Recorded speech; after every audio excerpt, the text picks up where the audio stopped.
After World War II, humanity dared to hope. We dreamed of a world without conflict, a world where nations would work together. But those dreams were short-lived.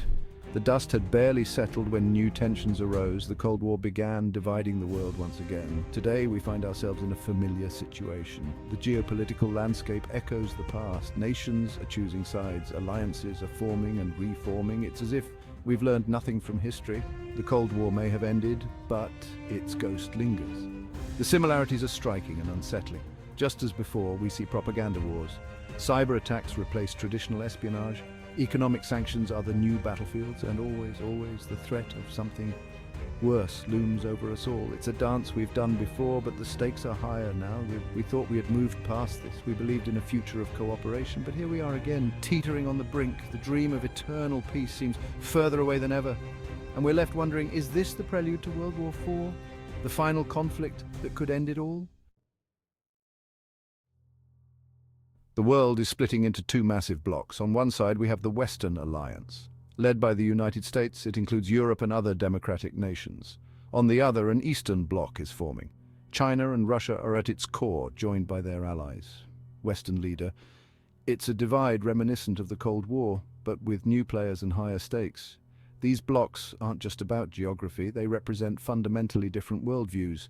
The West champions democracy, individual freedoms, and free markets. Eastern leader. The East prioritizes state control, collective goals, and managed economies. These differences are creating a chasm that grows wider by the day. The implications of this division are profound. Trade routes are shifting. Technological development is becoming siloed. Even the internet is fragmenting into separate spheres of influence. We're seeing the emergence of two distinct world systems, each vying for dominance. This new world order is reshaping everything. From global economics to cultural exchange, nothing is untouched. And as these blocks solidify, the potential for conflict grows. The question isn't just about who will come out on top. It's about whether our world can survive such a deep and fundamental split. Philip K. Dick, the visionary science fiction author, once wrote about a chilling concept. The empire never ended. This idea suggests that the structures of power and control that have dominated human history never truly go away. They simply change form, adapting to new eras while maintaining their grip on humanity. In our current global situation, Dick's words ring with eerie truth. The Cold War may have ended, but the empire of power and control lives on. It has shape-shifted, taking on new forms in our digital age. Surveillance has become ubiquitous. Information warfare is the new frontier. The empire has not ended, it has evolved. Philosopher, this enduring empire manifests in various ways. We see it in the concentration of wealth and power in the hands of a few. It's evident in the manipulation of information and the erosion of privacy. The tools may be new, social media, big data, AI, but the goal remains the same: control. Dick's insight forces us to question our perception of progress. Have we truly moved forward, or are we trapped in the same old patterns? The empire's shadow looms large, influencing geopolitics, economics, and even our daily lives. As we face the prospect of World War IV, we must ask, are we fighting new battles, or are we still engaged in an ancient, unending conflict? Section 4. Dystopian Realities, Huxley and Orwell's Visions. The worlds imagined by Aldous Huxley and George Orwell seem less like fiction with each passing day. Their dystopian visions, once thought to be cautionary tales, now read like prophecies. The West and East of today bear striking resemblances to these imagined futures. It's as if we're living in a blend of Brave New World and 1984. In the West, we see echoes of Huxley's world. People are distracted by endless entertainment and instant gratification. Social media and consumer culture keep us complacent. We're so busy being happy that we don't notice our freedoms eroding. It's a soft tyranny, one that we welcome with open arms. The East, on the other hand, mirrors Orwell's dystopia. State control is overt and unapologetic. Surveillance is constant. Truth is malleable, shaped by those in power. The individual exists to serve the state. It's a hard tyranny enforced through fear and control. Both systems, in their own ways, threaten human freedom and dignity. Whether through distraction or oppression, the result is the same: a populace that's easier to control. As these two worlds collide on the global stage, we're forced to confront an uncomfortable truth. The future we feared is already here, and the conflict between these dystopian realities could lead us to World War IV.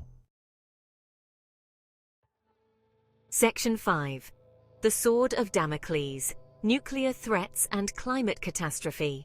Hanging over our heads like the Sword of Damocles is the threat of nuclear annihilation. It's a danger we've lived with for decades, but it's never been more real. The concept of mutual assured destruction, or MAD, once kept the peace. Now, it feels like a ticking time bomb. One miscalculation, one moment of madness could end everything. The nuclear arsenals of today are more powerful than ever. They're also more widespread. More nations have joined the nuclear club. And with increased tensions between world powers, the risk of these weapons being used grows. We stand on a precipice knowing that one wrong step could lead to unimaginable destruction. But nuclear war isn't the only existential threat we face. Climate change looms large, a slow-motion catastrophe that could be just as devastating. Rising temperatures, extreme weather, food shortages, these could all trigger conflicts. In a world already divided, climate change could be the spark that ignites World War IV.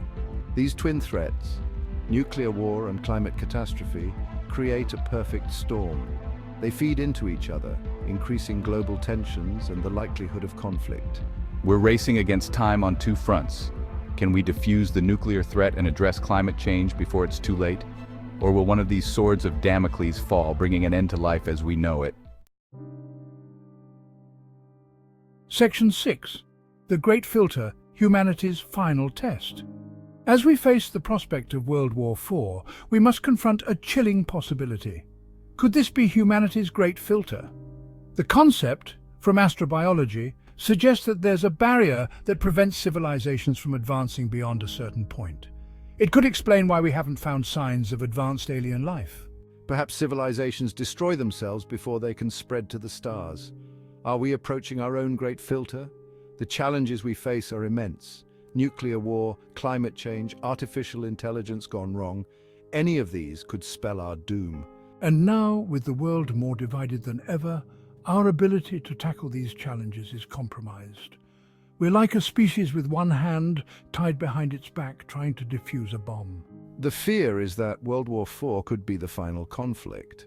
Not just another war, but the war to end all wars, and all of humanity with it. It's a sobering thought.